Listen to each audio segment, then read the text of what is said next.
India से ये सारी चीज हम एक्सपेक्ट कर ही सकते हैं, जो चीज अभी अभी हुआ। अगर मेरे पीछे आप देख सकते हो दो पिक्चर, इसमें आपको दिख जा रहा है कि दो ऐसे राष्ट्र नेता जो एक दूसरे के बहुत ही ज्यादा खिलाफ है। एक है व्लादिमीर पुतिन, दूसरे है यूक्रेनियन प्रेसिडेंट व्लादिमीर जेलेंस्की। इन दोनों के साथ में ही मोदी जी ने हाल ही में एक बैठक किया है, अलग अलग बातचीत की है, जिसने उन्होंने क्लियरली बताया कि ये जो रशिया और यूक्रेन के बीच में जो युद्ध चल रहा है, उसका शीघ्र से शीघ्र इस कॉन्फ्लिक्ट का समाधान वो चाहते हैं, और वो समाधान शांतिपूर्ण रहे, यही दिशा में भारत का भी इसमें योगदान रहेगी, ये बात उन्होंने कही है। और उन्होंने ये भी बताया कि पुतिन को उन्होंने पुतिन का 5th टर्म्स का चयन है, चुनाव है, उसकी जीतने की बधाई भी उन्होंने दिया है। और दोनों नेताओं के साथ मतलब दोनों नेताओं ने इंडिया रशिया के बीच के खास कुछ विशेष स्ट्रैटेजिक पार्टनरशिप को और ज्यादा मजबूत और विस्तार देने पे सहमति दिया है। अब पीएम मोदी ने जेलेंस्की के साथ भी बात करके इंडिया और यूक्रेन की पार्टनरशिप को कैसे मजबूत किया जा सकता है, और जो ऑनगोइंग कॉन्फ्लिक्ट चल रहा है वो कैसे जल्दी से जल्दी खत्म करके इंडिया के लोगों के या इंडिया के जो पीपल सेंट्रिक अप्रोच है उसमें कैसे शांति ले आ सकते हैं, उसमें समर्थन जारी की है। अब ये बातचीत का अगर इंपॉर्टेंस की बात करें कि ये आउटकम क्या है, ये दोनों राष्ट्र नेता से जो बातचीत हुई है उसका आउटकम क्या रहा है, और उसमें इंडिया के स्टैंड, ये जो युद्ध के टाइम पे इंडिया के क्या स्टैंड रहे हैं, ये हम आज के विषय पे गौर करेंगे। और उसके साथ मोदी और जेलेंस्की, देखो मोदी और पुतिन वाले पार्ट तो हमने लास्ट क्लास में कर लिए थे, लेकिन मोदी और जेलेंस्की ये जो मीटिंग हुआ है इसका क्या क्या चीज है और इंडिया इससे क्या एक्सपेक्ट कर सकते हैं, ये सारी चीजों पे आज हम बात करेंगे। ठीक है, बेसिकली अगर हम बात करें तो ये जो बातचीत है ये इंटरनेशनल मंच के ऊपर बहुत ही इंपॉर्टेंट भारत के जो सक्रिय भूमिका है और जो शांति के प्रति उसका जो प्रतिबद्धता है उसको दर्शाता है।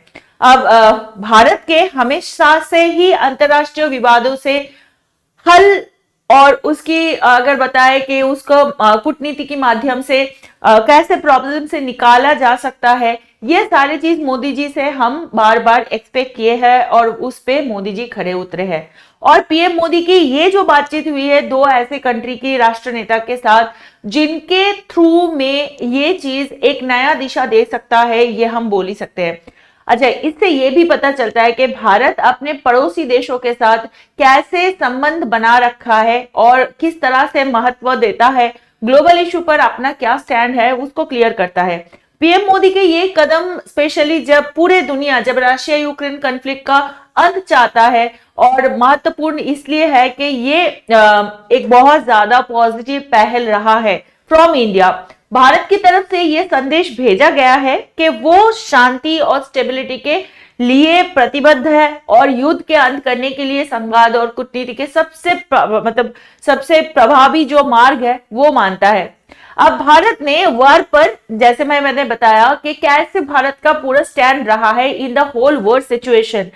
वैसे हम बात करें फरवरी 2022 में जो वॉर शुरू हुआ था, उसी वॉर के बैकड्रॉप में रशिया के साथ इंडिया का ट्रेड, खास करके एनर्जी टाइज, ये बढ़ गया था। तो बहुत लोगों को लगा था कि प्रोबेबली कि इस रिश्ते ने 2022 में मिस्टर कुलेबा से एक आलोचना भी प्राप्त की थी कि क्यों India is not, though India is a friend of Ukraine but still why they are being more friendly towards Russia. ये चीज भी इंडिया को झेलना पड़ा था। पिछले हफ्ते की अगर बात करें तो national security adviser Ajit Doval ने, उन्होंने यूक्रेनियन प्रेसिडेंट के ऑफिस के हेड जो है वो है एंड्री यर्मिक, उनके साथ एक टेलीफोनिक कॉन्वर्सेशन किया था। और उसके बाद मोदी जेलेंस्की जो बातचीत हुआ उसके बाद एक्सटर्नल अफेयर मिनिस्ट्री ने भी एक स्टेटमेंट में कहा कि ऑनगोइंग जो रशिया यूक्रेन कॉन्फ्लिक्ट है उसकी डिस्कशन के दौरान पीएम ने भारत के जो लोग हैं, मतलब जैसे मैंने बताया पीपल सेंट्रिक अप्रोच, उसको दोहराया है और बताया कि हम जो राजनीति है उसको आगे, राजनीतिक जो संपर्क है, कूटनीतिक जो संपर्क है उसको आगे बढ़ा के एक रास्ता बनाए जिससे ये वॉर को खत्म कर जाया सकता है। उन्होंने ये हाईलाइट किया कि भारत पार्टीज के बीच सभी इशू को जल्दी और शांतिपूर्ण रेजोल्यूशन के लिए किया जा रहा है, सभी प्रयासों का समर्थन करता है। उनको यह भी बोला गया है कि भारत शांतिपूर्ण समाधान किसी भी हद तक चाहता है। अब अगर हम बात करें मोदी जेलेंस्की की बात करें तो एक्चुअली वर्ष शुरू होने के बाद से लेकर अब तक भारत का कभी उन्होंने दौरा नहीं लगाया।